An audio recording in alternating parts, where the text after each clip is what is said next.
पूर्व प्रधान न्यायाधीश तथा मन्त्री परिषदका पूर्व अध्यक्ष खिलराज रेग्मीज्यू, अघिल्लो पंक्तिमा रहनुभएका सबैलाई अघि निगमजीले दिनुभएको सम्बोधनलाई ऐजन गरेर पछाडि आउनुभएका धेरै व्यक्तित्वहरू, यो कस्तो रियुनियन जस्तो भइरहेको छ। धेरै सञ्चारकर्म क्षेत्रमा रहनुभएका मेरा सम्मानित व्यक्तित्वहरू हुनुहुन्छ, सहकर्मी साथीहरू हुनुहुन्छ, अनि सँगसँगै त्यो साइबेरियाबाट नेपालतिर उडेर जाने चरा जस्तै साइबेरियाबाटै उडेका चराहरू म चाहिँ अमेरिकाबाट उडेर यहाँ आइपुगेको छु, तपाईँहरू नेपालबाट उडेर यहाँ आइपुग्नु भएको छ। त्यो चराहरू चाहिँ अर्कै देशको, खासमा चराहरू चाहिँ हामी साइबेरियाका नै हौं, तर अस्ट्रेलियामा भेट भइरहेको छ, कहिले अमेरिकामा भेट हुन्छ, कहिले विभिन्न भूगोलहरूमा भेट हुन्छ।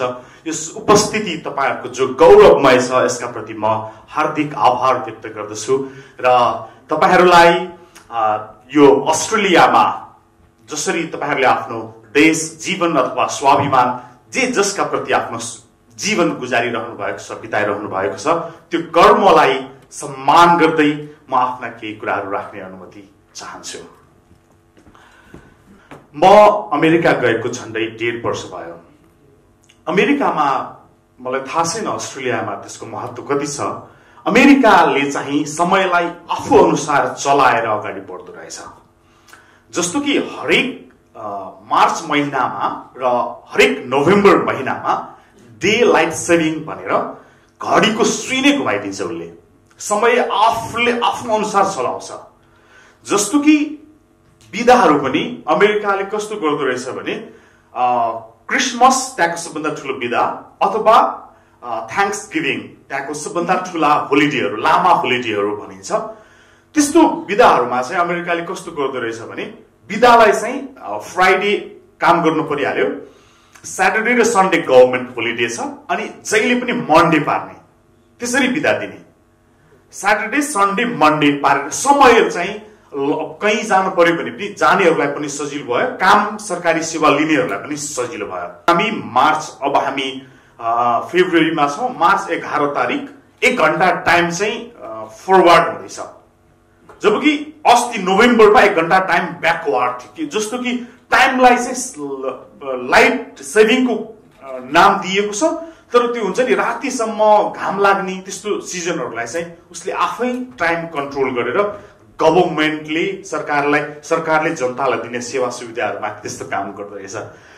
अनि हामी चाहिँ कस्तो गर्छौँ भने नेपालमा एउटा जहाज किनेर लिएर आएको थियो, अनि त्यो जहाजलाई पूजा गर्ने साइत नमिलेर कति दिनसम्म नचलाएर नेपाल शाही नेपाल वायु सेवा निगम, अहिले चाहिँ नेपाल वायु सेवा निगम भएको छ होइन, त्यसको त्यो एउटा इतिहास छ। जहाज ल्याएर, ठुलो जहाज ल्याएर एयरपोर्टमा राखेको छ, पूजा गर्ने साइत नमिलेर पूजा गर्ने साइत हेरेर अनि पुरोहित बोलाएर बल्ल पूजा गरेपछि मात्र जहाज चल्छ हाम्रो चाहिँ। समयको फरक। नेपालमा 16 वर्ष पत्रकारिता गरिसकेपछि 1.5 वर्षदेखि अमेरिकामा छु र अमेरिका बसेर मैले सिकेका केही कुराहरू सेयर गर्छु, अनि सँगसँगै देशमा केही गर्न सकिने प्रयास जो मेरो भित्री मुटुको सबभन्दा गहिरो तहमा अझै पनि मरेको छैन र यो कहिले मर्ने छैन, त्यसलाई पनि अलिकति सेयर गर्छु। अनि तपाईँ अस्ट्रेलियामा रहनुभएका विभिन्न व्यक्तित्वहरू हुनुहुन्छ, तपाईहरूका प्रति गर्व गरेर संसारभरिका नेपालीहरू माझ स्वाभिमानका केही तरङ्गहरू प्रवाह गर्ने कोसिस गर्दछु। 3वटा शीर्षक छ। सबैभन्दा पहिला चाहिँ सबैभन्दा ठूलो कुरो भनेको चाहिँ जीवनका सबै रङहरूमा बाँच्ने कोसिस गर्नु रहेछ। विदेशमा आउनु भनेको चाहिँ इन्द्रिणीका 7वटा रङहरू हुन्छन्, यदि भने 5वटा रङ चाहिँ स्वदेशमै छोडेर 2टा रङको लागि विदेश आउनु जस्तो हुँदो रहेछ। मैले 1.5 वर्षमा महसुस गरेको कुरा। यहाँ ती 5वटा रङहरू छैनन्, ती 2टा रङहरू छन्। तर नेपालमा 5वटा रङहरू छन्, तर यो 2टा रङहरू नेपालमा छैन। तर जीवनमा मलाई 7वटा रङ भएर इन्द्रिणी जस्तै गरी बाँच्न मन लाग्छ। म के गरौँ? त्यसैले हामी यहाँ विदेशमा आइपुगेका छौँ। त्यसैले हामी अझ बढी देशको माया पनि गर्छौँ र त्यो 5वटै रङमा बाँच्न कोसिस गर्छौँ। पक्कै पनि तपाईहरूलाई त्यस्तै लाग्छ होला। अस्ट्रेलियाको सुपर मार्केट, फार्मर्स मार्केटमा गएर किनिने करेलाको स्वाद नेपालको जस्तो छ र? छैन नि। मुन्टा पनि किन्न पाइन्छ, लोकल कुखुराको मासु पनि किन्न पाइन्छ, खसी पनि खान पाइन्छ। स्वादको कुरा गर्दैछु म। त्यो स्वाद त्यो तरकारीको स्वादसँग मात्र जोडिँदैन।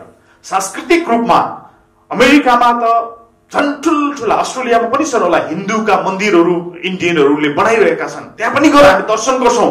मलाई त भगवान पनि नेपालको र यहाँको छुट्टै हो जस्तो लाग्छ। त्यस्तो लाग्दैन तपाईँहरूलाई?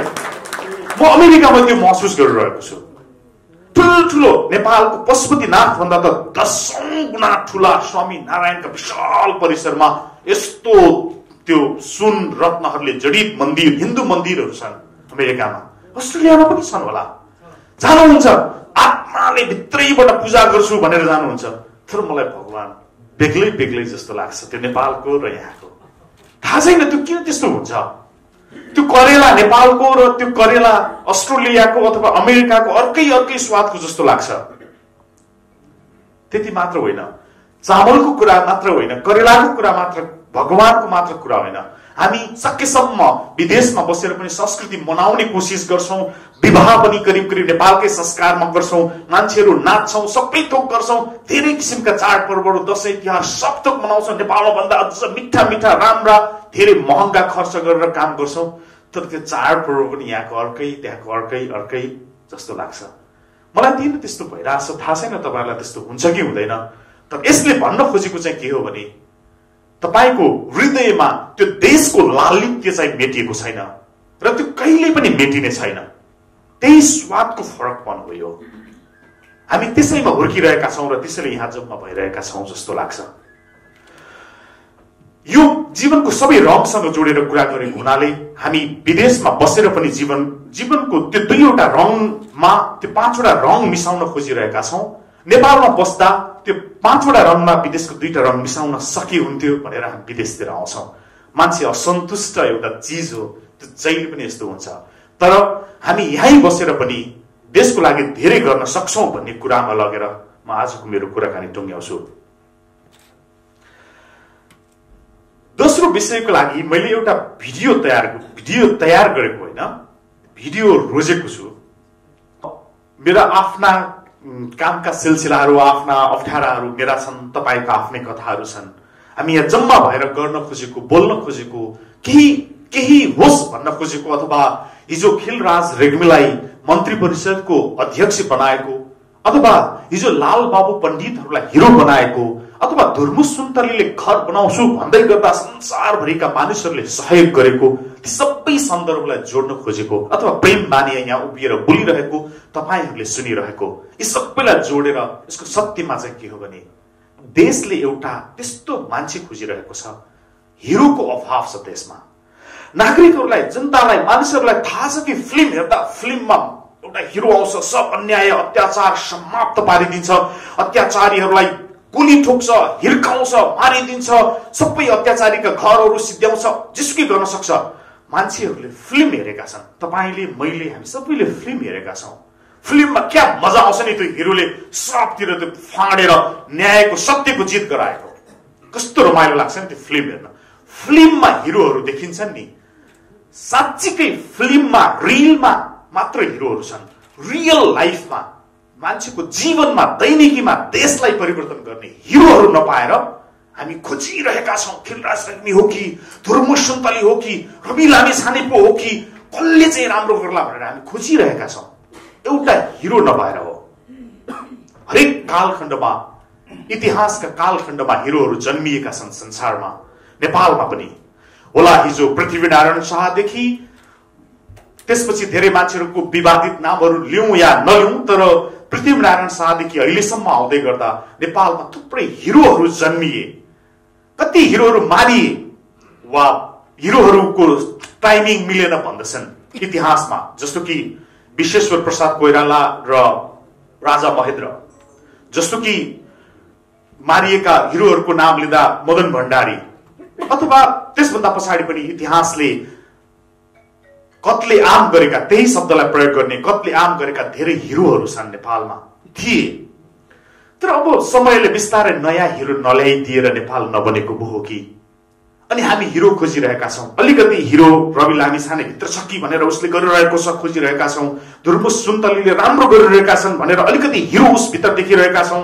लाल बाबु पण्डित भित्र अलिकति हिरो देखिरहेका छौं। गगन थापा भित्र अलिकति हिरो देखिरहेका छौं। त्यो तत्त्व खोजिरहेका छौं। र इतिहासमा साँच्चीकै गर्व साथ भन्ने हो भने नेपाली लोकतन्त्र अथवा गणतन्त्र राजनीतिलाई सबभन्दा बाटो देखाएर ट्र्याकमा ल्याउने हिरो चाहिँ हामीसँग हुनुहुन्छ खिलराज रेग्मी, एउटा समयको सर्वकालिक हिरो हो। अब उहाँलाई साक्षी राखेर समीरजीलाई त्यो एउटा अभियान जो छ, म यहाँ उपस्थित हुनुसँग दुईवटा कारण छ। एउटा चाहिँ एकैछिन पज गर्नुहोस्, एउटा चाहिँ यस्तै कुराहरू गरौँ भनेर, अनि अर्को चाहिँ एउटा अभियानको सुरुवात अस्ट्रेलियाको सिडनीको यो सिभिक थिएटरबाट उद्घोष हुँदै गर्दा हिजो आजभन्दा 7 महिना अगाडि जापानबाट यो अध्याय आरम्भ गरिएको थियो। जापानमा साथीहरू सक्रिय भएर लागिरहनु भएको छ अहिले पनि, र आज हामी सिडनीबाट चाहिँ यसलाई अझ फरक परिभाषित गरेर देशको एक समयको साँच्चीकै महत्त्वपूर्ण हिरोलाई साक्षी राखेर यो कामलाई अगाडि बढाउन खोज्दैछौँ। जुन काम चाहिँ यो हामीले बनाएको भिडियो होइन, अहिले भारतमा के भइरहेको छ त्यसलाई चाहिँ नेपालमा मिल्न सक्ने सन्दर्भ के हुन सक्दछ। जस्तो कि भारतका धेरै मानिसहरू अमेरिकामा छन्, भारतीय धेरै मानिसहरू अस्ट्रेलियामा पनि पक्कै छन्, र त्यहाँ छोराहरू त अमेरिका आए, छोरीहरू त अमेरिका आए, अस्ट्रेलिया आए, तर बुवाहरूको कस्तो बिचल्ली भयो भनेर भारतले अहिले आफ्ना देशका नागरिकहरूलाई अमेरिका अस्ट्रेलिया होइन नेपाल फर्किनुपर्छ भनेर कस्तो खालको अभियान सुरु गरिरहेको रहेछ। मैले अनलाइनमा युट्युबमा भेटेको एउटा भिडियो साझा गरेको छु। 1 मिनट यो भिडियो हेर्नुभयो भने अवश्य तपाईँको आँखा पनि रसाउनेछ, र त्यो अभियानसँग जोडेर हामी स्वाभिमानी अभियानको अलिकति कुरा गर्नेछौँ है। प्लिज समीर जी। कहानी नंबर 64, गैर हाजिर कंधे। अरुण साहब अपने आप को भाग्यशाली मानते थे। कारण यह था कि उनके दोनों पुत्र IIT करने के बाद लगभग 1 करोड़ रुपए का वेतन अमेरिका से प्राप्त कर रहे थे। अरुण साहब जब सेवानिवृत्त हुए तो उनकी इच्छा हुई कि उनका एक पुत्र भारत लौट आए और उनके साथ ही रहे, परंतु अमेरिका जाने के बाद कोई पुत्र भारत आने को तैयार नहीं हुआ। उल्टे उन्होंने अरुण साहब को अमेरिका आकर बसने की सलाह दी। अरुण साहब अपनी पत्नी भावना के साथ अमेरिका गए, परंतु उनका मन वहां पर बिल्कुल नहीं लगा और वे वापस भारत लौट आए। दुर्भाग्य से अरुण साहब की पत्नी को लकवा हो गया और पत्नी पूर्णतः पति की सेवा पर निर्भर हो गई। प्रातः नित्य कर्म से लेकर खिलाने पिलाने, दवाई देने आदि का संपूर्ण कार्य अरुण साहब के भरोसे पर था। पत्नी की जुबान भी लकवे के कारण चली गई थी। अरुण साहब पूर्ण निष्ठा और स्नेह से पति धर्म का निर्वहन कर रहे थे। एक रात्रि अरुण साहब ने दवाई वगैरह देकर भावना को सुलाया और स्वयं भी पास लगे हुए पलंग पर सोने चल दिए। रात्रि के लगभग 2 बजे हार्ट अटैक से अरुण साहब की मौत हो गई। पत्नी प्रातः 6 बजे जब जागी तो इंतजार करने लगी कि पति आकर नित्य कर्म से निवृत्त होने में उसकी मदद करेंगे। इंतजार करते करते पत्नी को किसी अनिष्ट की आशंका हुई। चूंकि पत्नी स्वयं चलने में असमर्थ थी, उसने अपने आप को पलंग से नीचे गिराया और फिर घसीटते हुए अपने पति के पलंग के पास पहुंची। उसने पति को हिलाया डुलाया पर कोई हलचल नहीं हुई। पत्नी समझ गई कि अरुण साहब नहीं रहे। पत्नी की जुबान लकवे के कारण चली गई थी, अतः किसी को आवाज देकर बुलाना भी पत्नी के वश में नहीं था। घर पर कोई और सदस्य भी नहीं था। फोन बाहर ड्राइंग रूम में रखा हुआ था। पत्नी ने पड़ोसी को सूचना देने के लिए घसीटते हुए फोन की तरफ बढ़ना शुरू किया। लगभग 4 घंटे की मशक्कत के बाद वह फोन तक पहुंची और उसने फोन के तार को खींचकर उसे नीचे गिराया। पड़ोसी के नंबर जैसे तैसे लगाए। पड़ोसी भला इंसान था। फोन पर कोई बोल नहीं रहा था और फोन आया था, अतः वह समझ गया कि मामला गंभीर है। उसने आस पड़ोस के लोगों को सूचना देकर इकट्ठा किया। दरवाजा तोड़कर सभी लोग घर में घुसे। उन्होंने देखा अरुण साहब पलंग पर मृत पड़े थे तथा पत्नी भावना टेलीफोन के पास मृत पड़ी थी। पहले अरुण और फिर भावना की मौत हुई। जनाजा दोनों का साथ साथ निकला। पूरा मोहल्ला कंधा दे रहा था, परंतु 2 कंधे मौजूद नहीं थे जिसकी माँ बाप को सबसे ज्यादा उम्मीद रही होगी। शायद वे कंधे करोड़ों रुपयों की कमाई के भार के साथ अति महत्वाकांक्षा से पहले ही दबे हुए थे। अब अपनी बात पर आते हैं। आज वर्तमान में भी सभी माता पिता अपने बच्चों को खूब पढ़ाना चाहते हैं, विदेश भेजकर पढ़ाना चाहते हैं और उन्हें हर तरह से लायक बनाना चाहते हैं, पर हम उन्हें इतने लायक बना देते हैं कि वे हमें ही एक दिन नालायक समझने लगते हैं। क्या लाभ है ऐसे अति शिक्षित बच्चों का जो आपको अंत समय में धर्म की 2 बातें ना समझा सकें, आपका समाधि मरण ना करा सकें। इस कहानी में गलती मात्र बच्चों की ही नहीं है, बल्कि उन माता पिता की भी है, क्योंकि माता पिता ने ही बच्चों को ऐसी शिक्षा दी है, ऐसी शिक्षा को ही अच्छा माना है, इसको ही प्रोत्साहित किया है और धर्म, संस्कृति, सभ्यता, सदाचार आदि को ना अच्छा माना और ना इसे प्रोत्साहित किया। अगर इस वीडियो को देखने वाले आप माता पिता हैं और आप नहीं चाहते कि आपके साथ भी यही घटना घटित हो, तो आज ही अपने बच्चों को धर्म के संस्कार दीजिए, उन्हें पाठशाला में भेजिए, स्वाध्याय करने के लिए प्रेरणा दीजिए और उन्हें शास्त्रीय विद्वान बनाइए। और अगर इस वीडियो को देखने वाले आप पुत्र और पुत्री हैं, तो प्रण लीजिए कि आप कभी भी अपने माता पिता के साथ ऐसा नहीं करेंगे और उन्हें समाधि मरण कराने में निमित्त बनेंगे। साहित्यको सन्देश यस प्रकारको हुन थालेको छ। यो हजारौं कविताहरूभन्दा पनि शक्तिशाली छ। यो हजारौं गीतहरूभन्दा, पाठ्यपुस्तकका हजारौं कोर्सहरूभन्दा पनि शक्तिशाली छ। यसरी भारतले आफ्नो देशका सक्षम नागरिकहरूलाई नेपाल फर्काउने त्यो उत्प्रेरणाका प्रयासहरू, आवाजहरू प्रक्षेपण गरिरहेको छ। यो भिडियोसँग जोडेर मैले जोड्न खोजेको सन्दर्भ, हामी संसारभरि रहेका नेपालीहरूलाई एकसाथ आह्वान गरिरहेका छौं स्वस्फूर्त रूपमा कि स्वाभिमानी नागरिक समूह तपाईहरू जो जहाँ हुनुहुन्छ त्यहाँ बनाउनुहोस् एउटा समूह। सोसियल नेटवर्क्सहरूमा आफ्नो धारणाहरू राख्दै जानुहोस्, यस प्रकारका रचनाहरू सिर्जना गर्दै जानुहोस्, पोस्ट गर्दै जानुहोस् अनि त्यसपछि मानिसहरूलाई चेतना फैलाउँदै जानुहोस्। त्यसको लागि कोही कसैसँग एफिलिएटेड हुनुपर्ने अथवा कसैसँग दर्ता लिनुपर्ने कुनै कारण छैन। हो, हामी स्वाभिमानी समूहहरू मार्फत संसारभरि यो काम गर्ने कोसिस गरिरहेका छौं र यस समयसम्म झण्डै 39 देशहरूमा विभिन्न साथीहरूले स्वस्फूर्त रूपमा त्यस्ता समूहहरू बनाउनु भएको छ। स्वाभिमानी समूह भनेका छौं हामीले। त्यो स्वाभिमान अभियान अन्तर्गतको हो। त्यसभित्र न व्यक्तिगत रूपमा मेरो कुनै स्वार्थ छ, न तपाईहरुको कुनै स्वार्थ रहन सक्छ।